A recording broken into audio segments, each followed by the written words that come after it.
অনেকদিন পর সজলকে কাছে পেয়েছি, তাই তো মদন কাকার চায়ের দোকানে বসে চরম আড্ডায় মেতেছি। হঠাৎ করে সজল বলে উঠল, কিরে মানিক, তোকে তো অনেকদিন ধরে দেখাই যায় না, তুই এতদিন কই ছিলি? আর বলিস না, অনেক দিন ধরে অফিসের কাজের ব্যস্ততার কারণে কোথাও বের হতে পারি না। তা তোর খবর কি? আমার খবর তো খুবই ভালো। তোর খবর বল, নেহার সাথে কি এখনো তোর কথা হয়? আর নেহার কথা বাদ দে তো, ওর কথা আমার সামনে আর কখনো বলবি না। কেন, নেহা আবার কি করলো? তোদের মধ্যে আবার কোনো ঝামেলা হয়নি তো? নেহা আমার জীবনে থাকলে তো ঝামেলা হবে, নেহাই তো নেই, ঝামেলা হওয়ার কোনো প্রশ্নই আসে না। আর ও আমাকে ছেড়ে অন্য কারোর সাথে চলে গেছে, তাই ওর কথা আমি কখনো ভাবি না। তাই তুইও আমাকে ওর কথা কখনো জিজ্ঞাসা করবি না। কি বলিস তুই এটা? নেহা তোকে ছেড়ে চলে যাবে, এটা কিন্তু আমার একদমই বিশ্বাস হইতেছে না। শোন, তাহলে তোর একটা কথা বলি, যে থাকার সে থেকে যায়, আর যে যাবার তাকে যেতে দিতে হয়। কেননা ওদেরকে ধরে রাখার জিনিস না, তুমি ধরে রাখবে কিন্তু সে আবারও চলে যাবে। তাই কখনো কাউকে ধরে না রেখে তাকে যেতে দেওয়াই উত্তম। ঠিক বলেছিস, ও নাই চলে গেছে, ওর চেয়ে ভালো তা পাবি তুই, দেখিস। থাক তাহলে, আজকের মতো যাই, আবার অন্য একদিন দেখা হবে।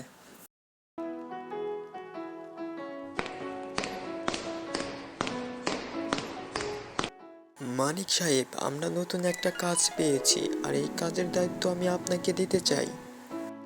স্যার, এটা তো খুশির খবর, আপনি নিশ্চিন্তে থাকতে পারেন, আপনি যখন আমাকে যে কাজ দিবেন আমি সেটাই করতে রাজি। তাহলে শুনেন, আপনি যদি এই কাজ সঠিকভাবে করতে পারেন, ভালোভাবে করতে পারেন, তাহলে আপনার প্রমোশন এবার পাক্কা। জি স্যার, সবই বুঝতে পারলাম, কিন্তু কাজটা কিসের বললে ভালো হতো। একটি হাসপাতাল তৈরি করতে হবে। এই হাসপাতাল তৈরি করার জন্য আমাদেরকে যেতে হবে সোনাতুলি গ্রামে। আপনি যদি রাজি থাকেন তাহলে আমি সোনাতুলি গ্রামে আপনাকে পাঠানোর ব্যবস্থা করব। জি স্যার, আমি রাজি, আপনি শুধু বলেন কখন যেতে হবে। তাহলে আপনি কাল সকাল সকালই রওনা দিন।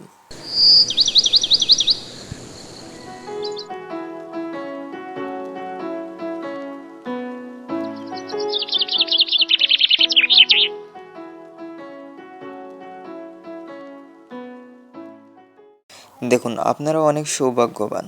বাংলাদেশের ভিতর যতগুলো গ্রাম আছে তার মধ্যে আপনাদের গ্রাম সিলেক্ট হয়েছে এখানে হাসপাতাল হওয়ার জন্য। তাই আমি এখানে এসেছি হাসপাতাল তৈরি করার জন্য, আর আমি আশা করব আপনারা আমাকে সাহায্য সহযোগিতা করবেন। হ্যাঁ হ্যাঁ, অবশ্যই সাহায্য করব, আপনি নিশ্চিন্তে থাকতে পারেন, আমরা যতটুকু পারি আপনাকে সাহায্য করব। আর আমাদের এখানে হসপিটাল হলে তো আমাদেরই ভালো, আমরা কি আর বাধা দিব নাকি? হ্যাঁ হ্যাঁ, আমিও এটাই আশা করি যে এখানে কোনো যেন বাধার সম্মুখীন না হতে হয়, ভালোই ভালোই যেন আমি কাজটা করে যেতে পারি। স্যার, আপনি নিশ্চিন্তে কাজ শুরু করতে পারেন, কোনো সমস্যা হবে না, শুধু বলেন কোন জায়গায় হসপিটালটা এখন করবেন। আমি আপনাদের পুরো গ্রামটা ঘুরে দেখেছি এবং সব জায়গায় ঘুরে দেখার পর এই জায়গাটি আমার পছন্দ হয়েছে, তাই আমি সিদ্ধান্ত নিয়েছি এই জায়গাতেই হসপিটালটি করব। আপনি ঠিক বলেছেন স্যার, এই জায়গাটা আসলে খুবই ভালো, আপনি এখানেই কাজ শুরু করে দিতে পারেন।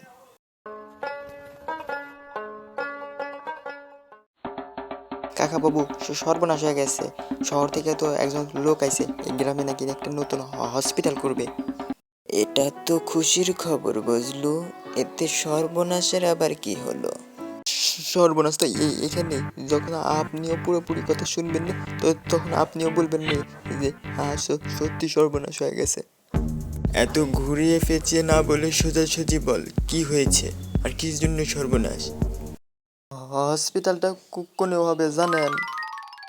না তো, সেটা তো জানি না, কই হবে দেখি তুই বল তো। ওই যে আমাদের গ্রামে যে একটা সরকারি খাস জমি পড়ে আসছিল, যেটা কিনা আমরা দখল করে খাইছি, ওইখানে না কি হবে। কি বলিস রে বুঝলু, এটা তো সত্যি সর্বনাশের কথা রে, আমাদের তাড়াতাড়ি একটু কিছু করতে হবে, তা নাহলে ওই জমি আমাদের হাতছাড়া হয়ে যাবে রে। ঠিক ঠিক কইছেন, কিছু একটা করাই লাগবো, কিন্তু কি করবেন আমি তো কিছুই বুঝতে পারতেছি না। এই মুহূর্তে বুঝলু আমার মাথায় কোনো বুদ্ধি আসতেছে না রে, তাড়াতাড়ি কিছু একটা ভাব। আপনি তো জানেন কাকা বাবু, আমার তো এমনিতে বুদ্ধি নাই, আর এরকম টেনশনের মধ্যে তো আরো বুদ্ধি হয় না। আমার হইছে যত জ্বালা। আচ্ছা বুঝলু, বলতো ওই লোকটাকে এখন কোথায় পাওয়া যেতে পারে?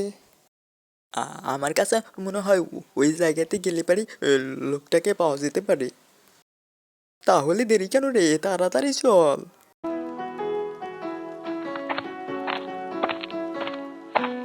কি ব্যাপার, আপনারা কারা আর এখানেই বা কি চান? বাবা, আমার জমির উপর দাঁড়িয়ে আমাকে বলে আমি কে? তার আগে বলুন তো দেখি আপনি কে?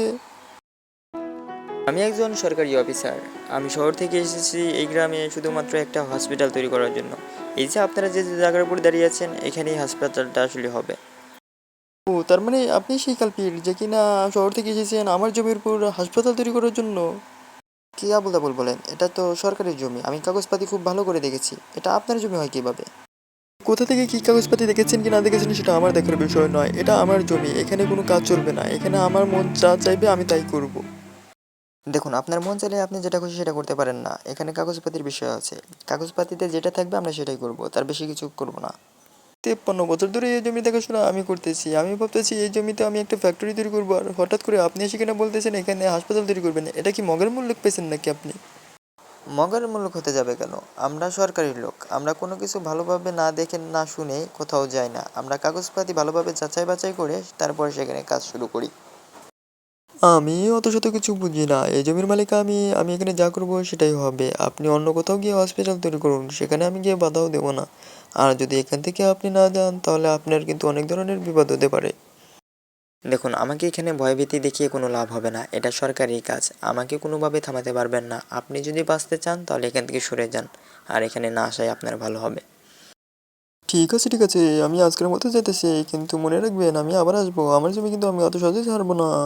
ওরে বজলু রে, তাড়াতাড়ি কিছু একটা কর, এত বড় জমি হাতছাড়া হয়ে যেতেছে, এখন কেমনে কি করা যায়, তাড়াতাড়ি কিছু একটা কর।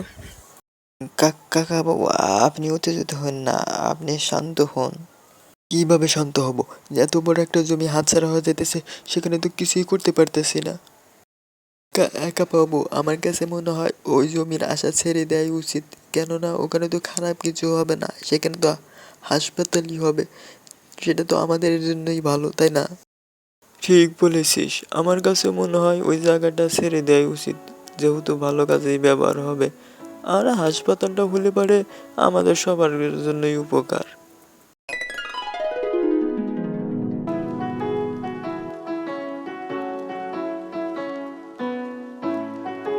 আসুন আসুন কাকা বাবু, তাই এখন এখানে কি মনে করে, কোনো সমস্যা হয়নি তো আবার? না না, আমার কোনো সমস্যা নাই। দেখতে এলাম যে আপনার কাজের কোনো আবার সমস্যা হইতেছে নাকি। তা আপনার কাজ কদ্দূর? না না, কোনো সমস্যা নেই। আমার কাজে যে শুধু আপনি একটু সমস্যা করেছিলেন এটাই, তারপর আর কেউ সমস্যা করেনি। আর আমার কাজ শেষ, আর আমি কালই শহরে চলে যাব। আসলে তখন আমি ভুল কাজ করে ফেলেছি, তখন যদি আমি বাধা না দিতাম তাহলে আজ অনেক আগেই কাজ শেষ হয়ে যেত। যাই হোক, যা করেছি মাফ করে দিয়েন তার জন্য। আর এখন তো সবাই সেবা নিতে পারবে নাকি? মানুষ মাত্রই ভুল, আর যে নিজের ভুল বুঝতে পারে সেই হলো প্রকৃত মানুষ। আপনি যে আপনার ভুল বুঝতে পেরেছেন এটাই অনেক কিছু। আর হ্যাঁ, অবশ্যই এখান থেকে এখন সবাই নির্বিঘ্নে চিকিৎসা নিতে পারবে, কোনো রকমের কোনো সমস্যা হবে না। আর যদি কোনো রকমের সমস্যা হয় তাহলে তো আমরা আছি, আবার আসবো।